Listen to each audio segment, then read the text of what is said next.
Okay, Better Homes and Garden. We're back. Gardens. I make that mistake every time. It's homes and gardens. Houseplants. Knew how to do for the indoor gardener. So I'm moving away from, at least for the time being, from cookbooks. Instead, here we have a 1959 book for the indoor gardener. And again, I'm really just interested in the way the photography is used. This is a book that I borrowed off my wife's bookshelf,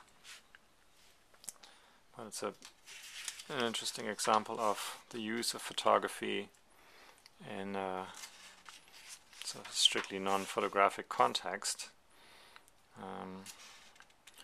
with this added overlapping use of decorative and functional aspects of photography.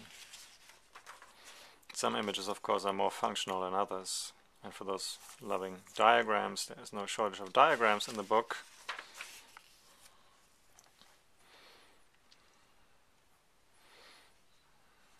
Again, this is kind of interesting in terms of the layout, the design of the book. The printing itself determines the kind of color experience you get, which might or might not show so well on, when you watch this after this presentation went through the Flip Mino camera, kitty alert, the Flip Mino camera and YouTube. Who knows what the colors are going to look like on your browser. They just want to eat that so bad, you can tell.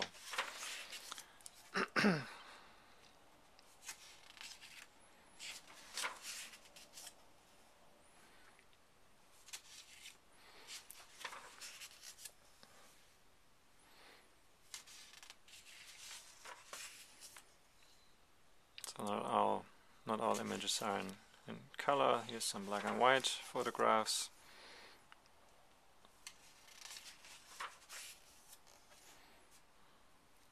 Of course, I'd love to have any of those spaces to live in, but that's a different story.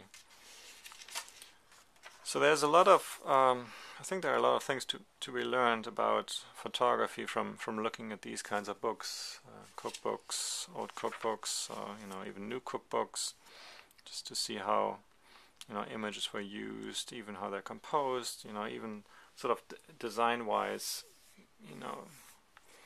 the cutouts here with the text in between. I've never seen that in a photo book, and you could imagine that somebody would do that. Not maybe strictly like that, but there are all these options for contemporary photo book makers. All these ideas that already exist in the world of photo book making, and also in the world of books that use photography, that rely heavily on photography to educate people about houseplants or meat or whatever it might be. It's certainly a lot of expertise went into the making of these books. If you know a little bit about design history and the evolution of book design, the gridding and those Bauhaus ideas. I'm not the expert on that, but that's kind of interesting too. It's just very attractive spreads, visually attractive, and even when the plants themselves are not so exciting, they did a great job creating visually stimulating and interesting photography around it. Okay, so here's some instruction manuals, how to do things, how to make your own moss sticks. You can pause the video and look at it if you want to do it at home.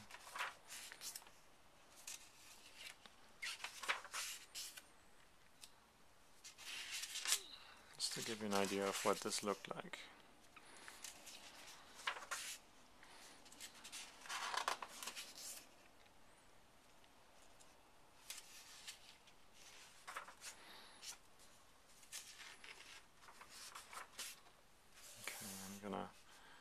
Or just call it a day here.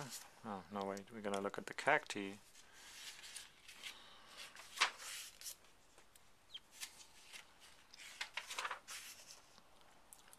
shapes and... Alright, so you get the idea. You know, these kinds of books are usually to be had rather cheaply. If you go to a thrift shop, you can often find them. It's not that easy to find good ones, but you know, as in photo book collecting, a lot of the fun is in trying to find it instead of having it. I don't know why that's not stressed more often, or maybe that's just my idea of collecting. It's not so much the having the stuff as the finding the stuff, or trying to find the stuff, that can be tremendously exciting. And this is just a beautiful example of something you can find for, you know, almost nothing. It was really cheap, probably $1 or $2 at a thrift shop. It's Better Homes and Gardens Houseplants from 1959.